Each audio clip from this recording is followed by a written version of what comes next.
नमस्ते बच्चों। पिछले वीडियो में हमने मिट्टी तैयार करने के बारे में देख लिया था कि मिट्टी तैयार कैसे की जाती है और मिट्टी तैयार करने के लिए कौन कौन से औजार काम में लिए जाते हैं। उन औजारों के बारे में भी हमने पढ़ लिया था कि मिट्टी है वो हल से, कुदाली से और कल्टीवेटर से तैयार की जाती है। इन तीनों के बारे में पढ़ लिया था। अब दूसरा है बुआई करना, यानी मिट्टी तैयार करने के बाद में बुआई की जाती है। तो देखो बुआई किसान कैसे करता है।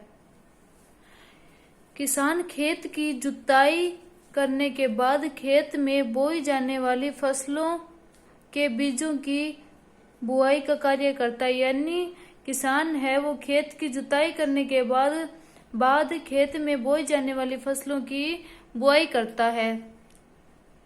किसान खेत की बुआई करने से पहले उत्तम किस्म के बीज चयनित करता है। यानी किसान है वो खेत की बुआई करने से पहले उत्तम किस्म के जो बीज है उनको वो चयनित करता है। वो जो बीज है वो स्वस्थ हो व जिससे अधिक फसल का उत्पादन किया जा सके, ऐसे बीजों को वह चयनित करता है। बुआई करने के लिए निम्न औजार काम में लिए जाते हैं। बुआई करने के लिए निम्न औजार काम में लिए जाते हैं। पहला है परंपरागत औजार और दूसरा है सीड ड्रिल। यानी बुआई करने के लिए ये जो निम्न औजार काम में लिए जाते हैं, पहला है परंपरागत औजार, दूसरा है सीड ड्रिल। तो देखो परंपरागत औजार, यह परंपरागत रूप से बीजों की बुआई में इस्तेमाल किया जाने वाला औजार कीप के आकार का होता है। यानी परंपरागत रूप में, यानी पहले जो काम में लिया जाता था वो औजार है ये कीप के आकृति का होता है। ये है परंपरागत औजार और दूसरा है सीड ड्रिल।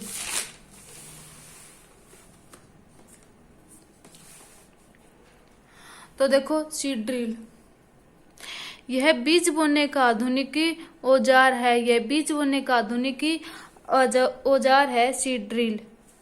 सीड ड्रिल को ट्रैक्टर द्वारा उपयोग में लिया जाता है। सीड ड्रिल को ट्रैक्टर द्वारा उपयोग में लिया जाता है। इसके द्वारा बीजों में समान दूरी एवं गहराई बनी रहती है। जो देखो सीड ड्रिल से जब हम बुआई करते हैं तो बीजों की है वो समान दूरी बनी रहती है और गहराई बनी रहती है। अब देखो इसके लिए विशेष क्या है। पौधों को अत्यधिक घने होने से रोकने के लिए बीजों के बीच उचित दूरी होना जरूरी है। यानी बीजों को अत्यधिक घने होने से रोकने के लिए इन बीजों के बीच या बीजों के बीच उचित दूरी होना जरूरी है। यानी उचित दूरी होना जरूरी है, इनके बीच में कुछ ना कुछ दूरी होना जरूरी है।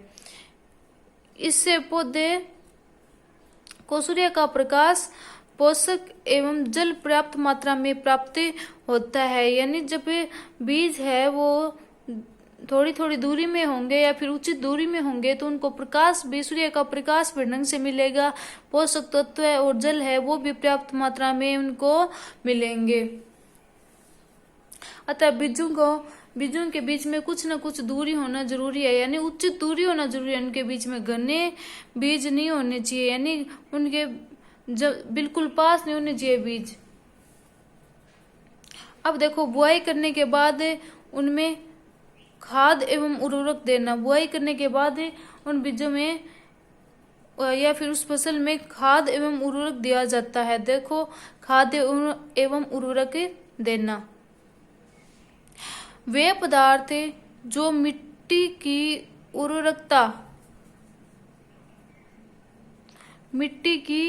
उर्वरकता या फिर उपजाऊपन बनाए रखने के लिए कुछ पदार्थ मिट्टी में मिलाए जाते हैं जिन्हें खाद्य एवं उर्वरक कहते हैं। यानी जो मिट्टी के उपजाऊपन को बनाए रखते हैं, मिट्टी की उर्वरक क्षमता को बनाए रखते हैं, तो उनके लिए मिट्टी में कुछ उर्वरक मिलाए जाते हैं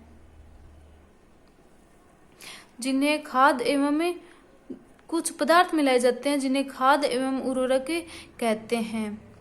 तो देखो फसलों के लगातार उगाने से मिट्टी में कुछ पोषकों की कमी हो जाती है।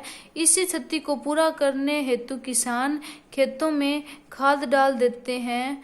यह प्रक्रम खेतों में खाद देना कहलाता है। यह प्रक्रम खेतों में खाद देना कहलाता है। यानी जब वे फसलों के लगातार उगाते हैं, यानी किसान जब फसलों को लगातार उगाते हैं तो उसकी उपजाऊपनता में कमी आती है, और उस उपजाऊपनता को वापस बढ़ाने के लिए उन फसलों में खाद या फिर उर्वरक को दिया जाता है। तो आज हमने बुआई कैसे की जाती है और खाद एवं उर्वरक देना इसके बारे में पढ़ लिया। आज के लिए इतना ही काफी। धन्यवाद।